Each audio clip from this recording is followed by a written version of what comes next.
परळी कृषी उत्पन्न बाजार समितीच्या निवडणुकीसाठी पंकजा मुंडेंनी मोर्चे बांधणी सुरू केली आहे। बीडच्या हालगे अभियांत्रिकी महाविद्यालयात पंकजा मुंडेंनी मतदारांशी संवाद साधला।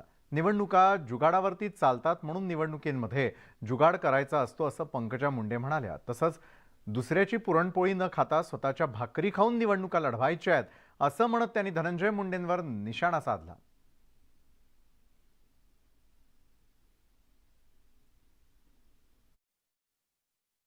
तुम्हाला या निवडणुकीमध्ये आपली स्वाभिमानाने चटणी भाकरी खायची तयारी ठेवायची, कारण ही निवडणूक जेव्हा आपण मैदानात उतरून लढतो ना, तर ते लोक मोठ्या प्रमाणात पुरणपोळ्या वाटायला सुरू करतात आणि मग पुरणपोळी खायची म्हणून आपण एक दिवस इकडे तिकडे जायचं नाही। आता आपल्या कार्यकर्त्यांनी शपथ घेतली पाहिजे। आपल्या कार्यकर्त्यांनी बघितलंय गमावून काय असते ते, आणि तुमच्यामुळे जिल्ह्यांनी गमावलंय, जिल्ह्यामुळे महाराष्ट्राने गमावलंय।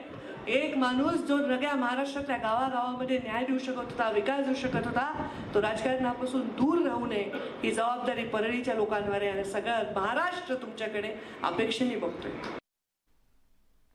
संजय शिरसाट यांनी पुन्हा एकदा संजय राऊतांवर जोरदार हल्लाबोल केलाय। सामना मुखपत्राच्या मुद्द्यावरून शिरसाटांनी राऊतांवर टीका केली। सामना हे आता राष्ट्रवादी काँग्रेसचं मुखपत्र म्हणून ओळखलं जात आहे असा खोचक टोला त्यांनी लगावला।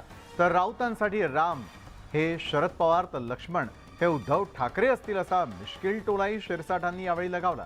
दरम्यान संजय राऊत हे शकुनीच्या भूमिकेत वावरतात, त्यांना फक्त भांडण लावायचं कळतं असा घणाघाती टोलाही यावेळी त्यांनी लगावला।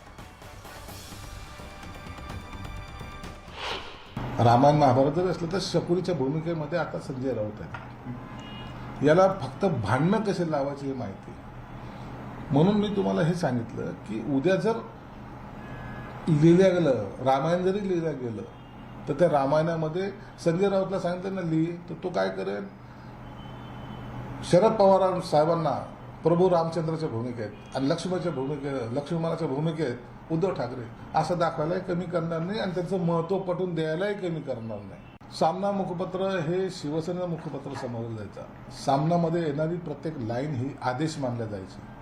आता सामना हे मुखपत्र काँग्रेस आणि राष्ट्रवादीचं मुखपत्र आहे। तुम्ही कोणत्याही पेज उघडा, कोणत्याही पेजवर जा, जर तिथं काँग्रेसची राष्ट्रवादीची बातमी नसेल तर तुम्ही म्हणाल ते शिक्षेला मी पात्र आहे। आता कधीतरी टाकावी लागते म्हणून एक उद्धव साहेबांची बातमी नाही, एक आदित्यची बातमी, बाकी काय असतं त्या सामनामध्ये? नाही तर शरद पवार साहेब काय बोलले, हे काय बोलले, राहुल गांधी काय बोलले, ते फ्रंट पेजवर असतात।